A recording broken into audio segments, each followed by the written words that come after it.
నమస్కారం. నేను మీ పని Bhaskar, Dilsukhnagar, Hyderabad. Welcome to Pasumarthi Jyotishalayam. Please do subscribe my channel for more videos. Video నచ్చినట్టయితే లైక్ చేయండి. మీ బంధుమిత్రులు, శ్రేయోభిలాషులకి కూడా షేర్ చేయండి. వారికి కూడా ఎంతో కొంత ఉపయోగకరంగా ఉంటుంది. మనము గత వీడియోలో సప్తమ స్థానంలో రాహుకేతువుల గురించి తెలుసుకునే ప్రయత్నం చేశాం. ఈ వీడియోలో అష్టమ స్థానంలో రాహుకేతువులు ఉన్నప్పుడు ఎటువంటి ఫలితాలు కలుగుతాయి అనే అంశాన్ని మనము తెలుసుకునే ప్రయత్నం చేద్దాం.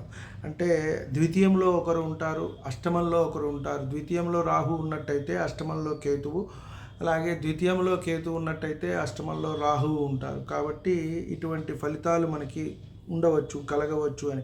ఎందుకంటే వివాహ స్థానంలో మనం చూసేటప్పుడు ద్వితీయము కుటుంబ స్థానం, ధన వాక్కు కుటుంబ స్థానం. వీళ్ళు ఎలా మాట్లాడతారు, వీరి దగ్గర ఎంత ధనం ఉంటుంది, ఎలా సంపాదిస్తారు, ఏ విధంగా ఉంటుంది కుటుంబము, అలాగే వారి దగ్గర ఉండే నిధి నిక్షేపాలు, బంగారం కానివ్వండి, ధనం కానివ్వండి, ఇవన్నీ కూడా మనం చూడవచ్చు. ఎలాంటి తిండి తింటారు, కొంతమంది చూస్తాం ఎప్పుడు వేడిగా ఉండేవి తింటారు, కొంతమంది చల్లటివి తింటారు, కొంతమంది చాలా ఎక్కువ తింటారు, కొంతమంది చాలా తక్కువ తింటారు. కాబట్టి ఇవన్నీ కూడా ఆ ద్వితీయాధిపతిని బట్టి మనము నిర్ధారించడం జరుగుతుంది. ద్వితీయాధిపతి ఎక్కడ ఉన్నాడు, ద్వితీయంలో ఏ ఏ గ్రహాలు ఉన్నాయి, ఏమిటి. ఒకళ్ళు చూడండి, ఉద్యోగం ఇద్దరూ చేసుకుంటూ ఉంటారు, ఎవరికి వారే ఏమన్నా తీరు. కొంతమంది ఇంట్లోనే ఆడవారు ఉంటారు, ఇంటి పట్టు నుండి ఆయనకి భోజనం సదుపాయాలన్నీ కూడా చూస్తూ ఉంటారు. అంటే ఇది కూడా ఒక యోగం.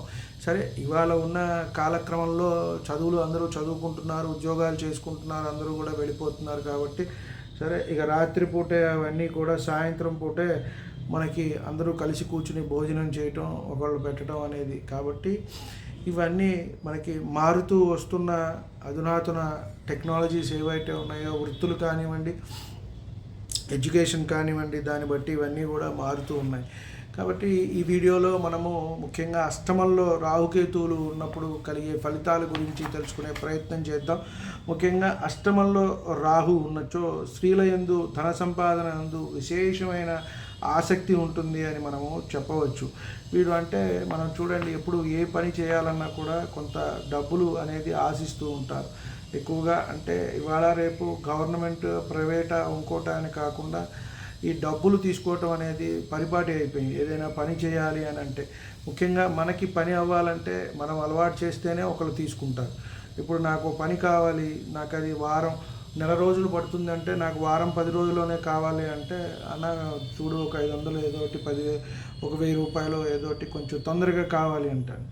అవతల వాళ్ళు అందరూ తీసుకుంటారని కాదు, కానీ మనమే వాళ్ళని అలా చేస్తున్నాం. కాబట్టి ఇలా అవుతూ ఉంటుంది. లంచంలు తీసుకొనుట, ఇతరులను మోసం చేసి డబ్బు సంపాదించడం, ఇలాంటివన్నీ కూడా ఎక్కువగా ఉంటాయి. అలాగే వేరే వారి సొమ్ము అపహరించడము, ఇలాంటి గుణాలన్నీ కూడా వీరికి ఉండే అవకాశం ఉంటుంది అని మనము చెప్పవచ్చు. అలాగే ఆకస్మికమైన అనారోగ్యాలు కలిగి వీరు మరణం కూడా సంభవించవచ్చు. అష్టమం మనం చూసినట్టయితే మనము తృతీయము, అష్టమము మరణాన్ని చూసేటప్పుడు మనం చూస్తాం. మారకాధిపతులను చూసేటప్పుడు కూడా తృతీయాధిపతి, అష్టమాధిపతి పరిశీలిస్తాం. ఇక్కడ అష్టమంలో ఉన్నప్పుడు రాహు ఇటువంటి ఆకస్మికమైన మరణాలు కూడా సంభవించవచ్చు అని మనం చెప్పవచ్చు. రవితో కలిసి ఉంటే రాహు అష్టమంది ఉన్నచో దీర్ఘకాలం అనారోగ్యాలతో బాధపడి మరణిస్తారు అని మనం చెప్పవచ్చు. అలాగే కుజునితో కలిసి ఉన్నచో వీళ్ళు ఆత్మహత్య చేసుకోవచ్చు అని కూడా మనం చెప్పవచ్చు. ముఖ్యంగా మనం చూసినట్టయితే కేతు మహర్దశలో కూడా ఇలాంటివి సంభవించవచ్చు. అష్టమంలో కేతు ఉన్నప్పుడు ఏదో ఒకటి తాగి మరణించటము, లేదా హ్యాంగింగ్ చేసుకోవటము, ఫ్యాన్కి, వీటికి వాటికి కొంత ఇలాంటి అవకాశం అనేది ఎక్కువగా ఉంటూ ఉంటుంది. లేదా ప్రమాదాల వలన మరణించటం కూడా జరుగుతుంది. కుజునితో ఉన్నప్పుడు ఏదైనా యాక్సిడెంట్స్ జరగటము, ఎలక్ట్రిక్ సంబంధించిన వాటితో షాక్ కొట్టి చనిపోవటము, ఇలాంటి ప్రమాదాలు, పైనుంచి పెద్ద పెద్ద భవనాల నుంచి పడిపోయి మరణించడం కూడా జరుగుతుంది. లేదా ఎవరైనా చంపవేయటం కూడా జరిగే అవకాశం ఉంటుంది. ఎక్కువగా కొంతమంది ఈ రాహు దశాంతర్దశలు నడిచినట్టయితే వీరికి అప్పుడే ఎక్కువగా ఏదో ఆశ కలుగుతుంది. ఎక్కువగా సంపాదించుకోవాలనో, ఇతరుల వాటి మీద వీరికి ఆశ పుట్టడమో, దానివలన కూడా చంపబడటం జరుగుతుంది అని మనం చెప్పవచ్చు. అలాగే శనితో కలిసి ఉన్నట్టయితే వీరికి ఇతరులతో ఎక్కువగా కనెక్షన్ ఉండటం వల్ల దీన్ని బట్టి వీరికి కొన్ని సుఖ రోగాలు కూడా వచ్చి దానితో కూడా ఇబ్బంది పడతారు, అనారోగ్య సమస్యలు వచ్చి మరణం కలుగుతుంది అని మనము చెప్పవచ్చు. కాబట్టి వీరికి అష్టమంలో మనకి రాహు ఉన్నట్టయితే చాలా అనారోగ్యాలతో బాధపడుతూ ఉంటారు. ఎప్పుడూ కూడా దీర్ఘకాలికమైన అనారోగ్యాలు వీరిని వెంటబడతాయి అని మనము చెప్పవచ్చు. అలాగే అష్టమ స్థానంలో కేతు ఉన్నట్టయితే వీరు కూడా అల్పాయుర్దాయం కలవారుగా ఉంటారు అని మనం చెప్పవచ్చు. అంటే కేవలం ఇది ఒకటే ఉంది కదా అని మనం నిర్ధారించకూడదు. వీరు ఏవైనా ఇక్కడ శుభగ్రహాలు ఎక్కడెక్కడ ఉన్నాయి అనేది మనం పరిశీలించాలి. లగ్నాధిపతి ఎలా ఉన్నాడు, పంచమాధిపతి ఎలా ఉన్నాడు, భాగ్యాధిపతి ఎలా ఉన్నారు, వీటన్నిటిని కూడా చూడాలి. తృతీయ అష్టమాధిపతులు ఎలా ఉన్నారు, ద్వితీయ సప్తమాధిపతులు ఎలా ఉన్నారు అనే అంశాన్ని మనము పరిశీలించాలి. శుభగ్రహాలు కేంద్రాల్లో ఉన్నాయా, గురువు ఎలా ఉన్నాడు, బుధుడు ఎలా ఉన్నాడు, శుక్రుడు ఎలా ఉన్నాడు, వీటన్నిటినీ కూడా పరిశీలించిన పిమ్మట మనము చెప్పవలసి ఉంటుంది. ఎందుకంటే కేవలం అష్టమంలో కేతు ఉన్నంత మాత్రాన అల్పాయుర్దాయం అని మనం నిర్ధారించకూడదు. అలాగే స్వబంధు మిత్రాదులతో కొంత గొడవలు, కలతలు, ఎప్పుడూ కూడా ఏకాకి జీవితం గడపడానికే ఎక్కువగా కూడా ఇష్టపడుతూ ఉంటారు. అలాగే ఆయుధాల వలన వీరికి ప్రమాదాలు జరిగే అవకాశం ఉంటుంది. ప్రయాణ సమయాల్లో కూడా కొంత ప్రమాదాలు జరిగే అవకాశం ఉంటుంది. కాబట్టి కొంత జాగ్రత్త అవసరము. వ్రణముల వల్ల బాధలు, కురుపులు, పుండ్లు వీరిని బాధిస్తాయి. ఎప్పుడూ కూడా ఏదో ఒక అనారోగ్యం అనేది ఉంటుంది అని మనం చెప్పవచ్చు. అష్టమ స్థానం మేష, వృషభ, మిథున, కన్య, వృశ్చికముల్లో ఒకటే. అందు కేతు ఉన్నచో ఆ కేతు దశ యోగిస్తుంది అని మనకి చెప్పారు.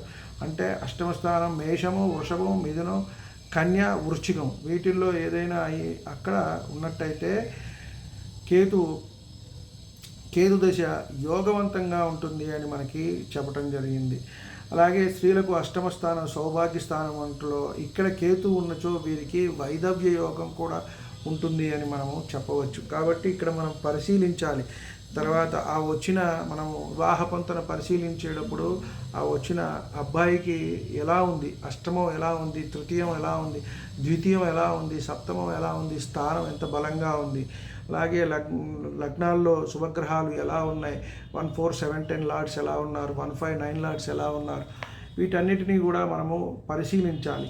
అష్టమ స్థానం మేష, వృశ్చికాల్లో ఒకటే. అందు కేతు ఉన్నచో భార్య మూలమున అనేక బాధలు పడతారు అని మనకి చెప్పడం జరుగుతుంది. ఒక్కొక్కసారి భార్యచే కూడా చంపబడతారు అని మనకి చెప్పబడింది. అష్టమ స్థానము మిథున, కన్య, వృశ్చికాల్లో ఒకటే. అందు కేతు ఉన్నచో అలాగే నైసర్గిక పాపగ్రహాలతో చూసినా లేదా కలిసినా కూడా ఇతరులతో చంపబడతారు అని మనకి చెప్పడం జరిగింది.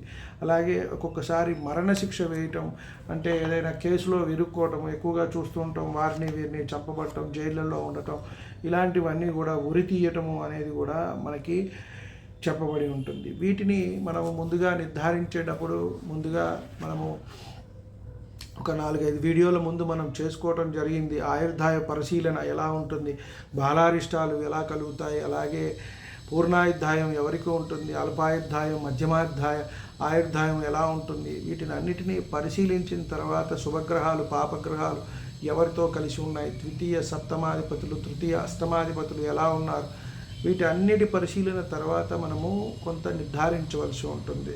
అంతేగాని ఈ అష్టమంలో కేతు ఉన్నాడు, అష్టమంలో రాహు ఉన్నాడు అని చెప్పేసి మనము పక్కన పెట్టడానికి లేదు జాతకం.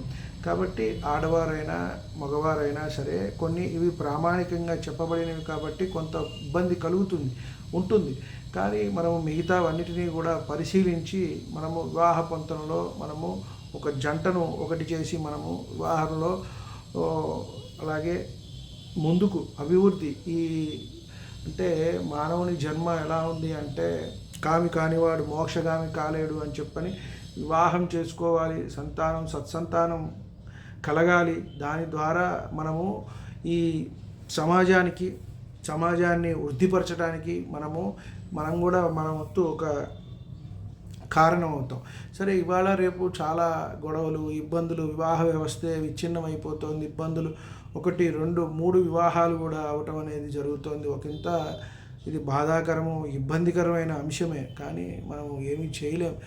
చదువు విజ్ఞానంతో పాటు ఇది కూడా వస్తుంది. ఎవరికి వారికి ఇండివిజువాలిటీ. ఇక్కడ మనం ఉండకూడదు అని కాదు, ఎవరి సంపాదన వారికి ఉండకూడదని కాదు, కానీ దాని నుంచి మంచి అనేది కంటే చెడు ఎక్కువగా జరుగుతోంది కాబట్టి కొంత బాధాకరం. కాబట్టి కొంత ఇప్పటికైనా మన భారతీయ వివాహ వ్యవస్థలో కొంత మార్పులు రావాలి.